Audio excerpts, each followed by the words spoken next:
ජනතා විමුක්ති පෙරමුණ සම්බන්ධයෙන් ගොඩනැගෙන වර්තමාන තත්ත්වය කොහොමද? ඊටාම හොඳ කීර්තිනාමයක් ගොඩනගාගෙන තිබෙනවා. විශාල සංවිධාන ශක්තියක් ඔබ පක්ෂය තුළ තිබෙනවා. හොඳ නායකත්වයක් තිබෙනවා. හොඳ විනයක් තිබෙනවා. එය ඉතිහාසයේ පෙන්වා තිබෙනවා අරගල වලින් ප්‍රශ්නයෙන් විප්ලව වලින් පස්සේ. දැන් ඔබ ප්‍රසිද්ධිය කියලා තිබ්බ අපි නැවතත් අරගලය තෝරගන්නේ නැහැ. අප ප්‍රජාතන්ත්‍ර මාවතේ අපේ අරමුණු ජය ගන්නවායි කියලා. අපි දැක්කා පෞද්ගල රචනයේදී අමාත්‍යවරු හිටියා. ඊට පස්සේ කෙසේනම් පාර්ලිමේන්තු මන්ත්‍රීවරුන් හිටියා. ඔවුන්ගේ වැටුප සියල්ලම බැර වෙන්නේ පක්ෂයට. පක්ෂයේ අරමුදල් පිළිබඳ විනිවිද භාවයක් නැහැ. ඒ පිළිබඳ ඉදිරිපත් කිරීමක් නැහැ. මේ රට සහපාලනය ගැන කතා කරනවා නම් ජනතා විමුක්ති පෙරමුණට අරමුදල් එන්නේ කොහොමද? එහි තිබෙන ගිණුම් වාර්තා මොනවද? මේ ජනතාවගේ පක්ෂයක්. මම කැමති මේ ඔක්කොටම ඔබෙන් උත්තර ගන්න. ඇත්තටම ඔබ හිතන්න වඩා සංවිධානාත්මක දේශපාලන ව්‍යාපාරය මේක අපේ පක්ෂෙ තිබෙනවා. අතන අපේ පක්ෂයේ විවිධ ශේෂ්ත්‍රත් එක්ක වැඩ කටයුතු. එකක් තිබෙනවා අපිට ප්‍රචාරක ශේෂ්ත්‍රය. ඒතර ඒක අපි ඒ සඳහා නිපුණත්වයක් තියෙන, දක්ෂතාවයන් තියෙන, හැකියාවන් තිබෙන පිරිස් අපේ ප්‍රචාරක අංශයේ වගකීම් බාර ගන්නවා. ඒ නිසා තමයි ඉතාමත් ආකර්ශනීය හොඳ ප්‍රචාරක අංශයක් අපි සපුව තිබෙන්නේ. ඊළඟ අපිට තියෙන බහුජන ශේෂ්ත්‍රය.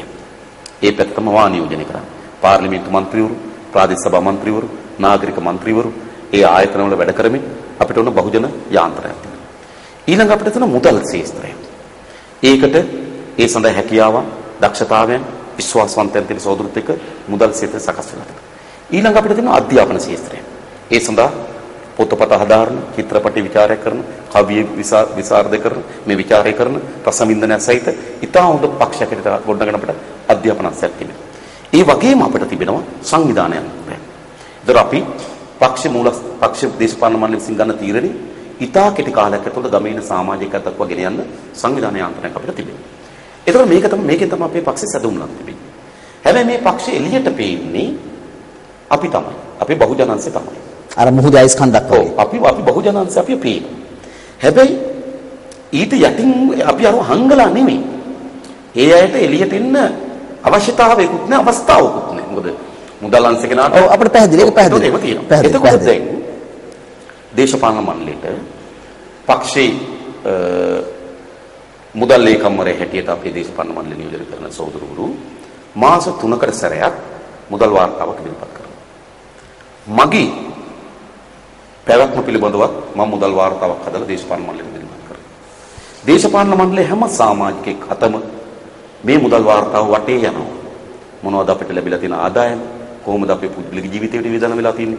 කොහොමද පක්ෂ ජීවිතයට වියදම් වෙලා තියෙන්නේ? ඒ ඔක්කොම හැම වාර්තාවක්ම අතින් අත මෙතන බාර දීලා ඔක්කොම බලාගෙන ඇවිල්ලා ගැටලුවක් තියෙන මොකද්ද නේ සහෝදරයා මෙතන? සහෝදර ෆෝන් බිල ටිකක් වැඩි වගේ චුට්ටක් අඩු කරගත්තොත් හොඳයි. සහෝදර වාහනේට තෙල් ගහන එක ටිකක් වැඩි වෙලා තියෙන මේ මාසේ. ගොඩක් වැඩ කරනවා වගේ පොඩ්ඩක් බලන්න ඒකත්. ඒතකොට එහෙම තමයි මේක මේ වෙන්නේ. ඒ නිසා මේ පක්ෂේ හැම සතයක්ම වියදම් වෙන ආකාරය ඒ යොදවලා තියෙන ආකාරය සාමූහික තීරණ. සමහර වෙලාවට සොද ප්‍රචාරකංශ වැඩ කටයුතු වැඩි වෙලා තිබෙනවා වගේ. ඉතින් ප්‍රචාරකංශ සමහර වැඩ අපිට සීමා කරන්න වෙයි. ඒ මුදල අපිට දරා ගන්න බෑ. මේ විදිහට ඉතාමත් හොඳ විනිවිද භාවය මූල්‍ය විනයක් මුදල් විනයක් අපිට තිබෙනවා. ඒක තිබිලා තියෙන්නේ මේ අපි හදාගන්න රෙගුලාසි, නීති, අනපනත් ඒව අනුව නෙවෙයි. අපි අතර තියෙන බැදී. අපි සියලු දෙනාම ඇවිල්ලා තියෙන පොදු කාර්යය. ඒ පොදු කාර්යය තමයි මට අපේ ගමේ ඉන්න 15ම සමාජිකයන්ට අපි කාටත් තියෙන පොදු කාර්යයක් මේ සමාජ ක්‍රමය වෙනස් කරන්න. මේ සමාජ ක්‍රමය වෙනස් කරන්න බෑ හුදු පක්ෂයකට. තවත් පක්ෂයකට බෑ. ඒකට ආණ්ඩුවක් වෙනස් කරන්න පුළුවන් ඕනෑම පක්ෂයකට. සිස්ටම් එකක් වෙනස් කරන්න. සමාජ ක්‍රමයක් වෙනස් කරන්න ඉතාමත් විනයක් සහිත, සංවිධානයක් සහිත, දැක්මක් සහිත කාඩරුරුන්ගේ විප්ලවවාදී ව්‍යාපාරයක්.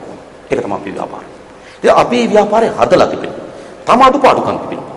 සමහර අවස්ථාවලදී දැන් අපි හිතුවොත් අපේ පෞගේ කාලේ දේශපාලනේ පසුබෑමක් තිබුණා. ඒ පසුබෑම නිවැරදි ආකාරයෙන් තේරුම් ගන්න බැරි වුණා. පසුබෑමට ඔරොත්තු දෙන්න බැරි වුණා. ජයග්‍රහණ පිළිබඳ විශ්වාසය බිඳුණා. යම් ප්‍රවණතාවයක් මතුවුණා. එවැනි ප්‍රවණතාවක් ඒකේ මුළු පක්ෂෙම මනින්න එපා. මම මේ කියන්නේ. පක්ෂික ඊට වඩා ලොකු එකක්. ඇත්තටම පේන්නේ එළියට ගිහිල්ලා කෑ ගහන පිරිස් පක්ෂ කියලා. මේ පක්ෂේ මහා දැවැන්ත විනයක් සංවිධානය සහිත ව්‍යාපාරය.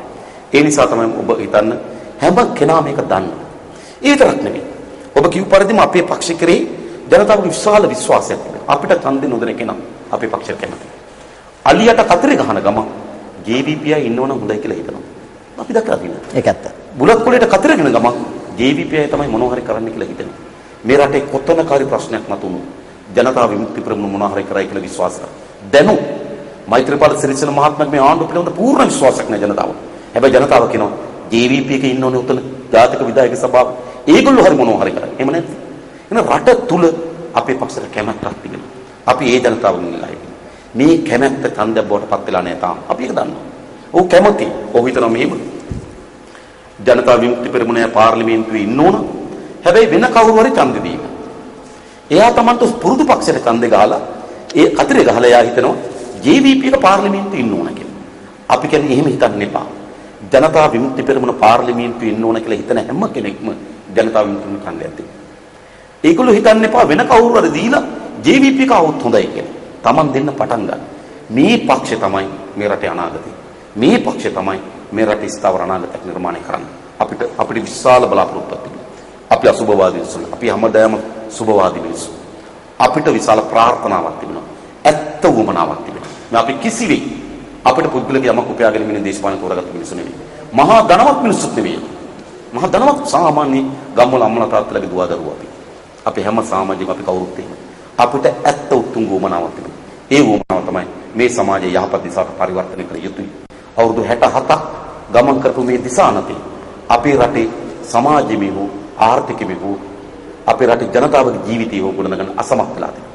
ඒ නිසා කාලාන්තරයක් මුළුල්ලේ අත්දැකීම් අපි දකිනවා මේ දේශපාලන ගමන් මඟ වෙනස් විය යුතුයි කියලා.